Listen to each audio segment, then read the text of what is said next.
şekilde hazırlamış ve pandeminin başından beri kullanıyor. Bu kapsamda hem yardımların dağıtılması, aynı zamanda izolasyonda bulunan vatandaşların takibi açısından ciddi bir sistem geliştirilmiş. Dün Sağlık Bakanlığı'yla imzalamış olduğumuz protokol sayesinde de Sağlık Bakanlığı'nın sistemleri ile kendi sistemlerimizi entegre çalışmalarına başladık ve sona geldik. Bu kapsamda özellikle toplu taşımada COVID hastaların ve temaslıların toplu taşımaya kullanmaları noktasında Sağlık Bakanlığı'na bilgilendirmesi yapılabilecek. Özellikle toplu taşımayı daha güvenli hale, vatandaşların güvenli bir şekilde kullanabileceği hale getireceğiz.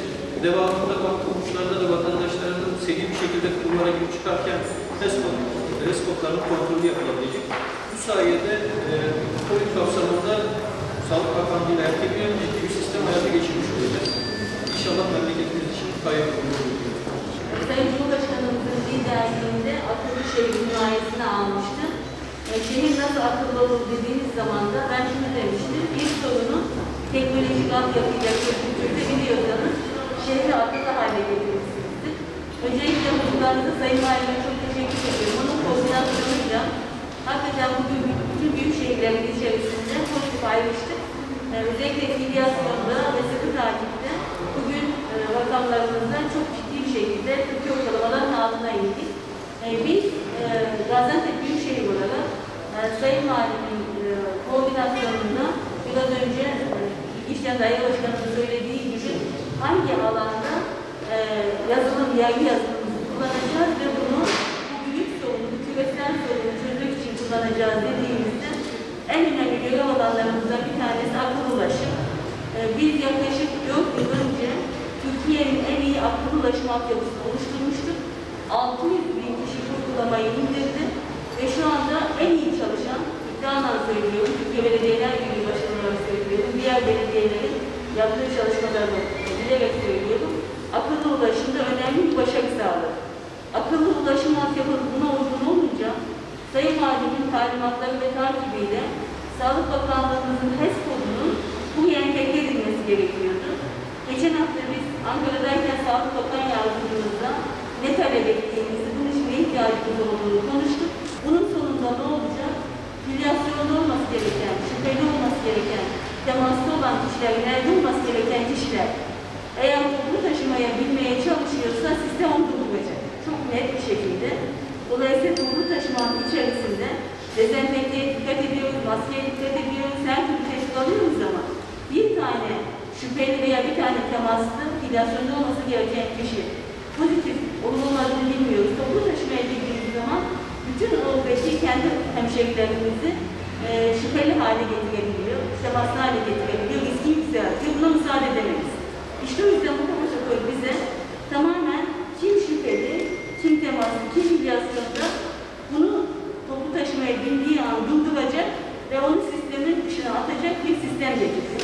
Öncelikle bu ihtiyaç niye çıktı? Hepiniz biliyorsunuz ama tekrar etmekte fayda var. Şöyle bir sistemimiz var. Pozitif vakalar tespit edildikten sonra pozitif vakaların temasları tespit edilir. Pozitif vakaların temasları da evde kalmaları için bunlara 14 günlük bir karar alınıyor. 14 gün evden çıkmayın. 14 gün süre içerisinde de Gaziantep özelinde diyor, ihtiyaçları karşılanıyor. Bunların talepleri yerine getiriyor. Ama buna rağmen karantinada olup kendini iyi hisseden kişiler zaman zaman sokağa çıkıyorlar, caddeye çıkıyorlar, başka ihtiyaçları için gidiyorlar. Bunlar gitmesin diye, toplu taşımayı kullanmasın diye daha önce Büyükşehir Belediye'mizin öncülüğünde 150 tane araç ayarlanmış. Ama buna rağmen kayıp kaçak oluyor mu? Evet, kayıp kaçak oluyor.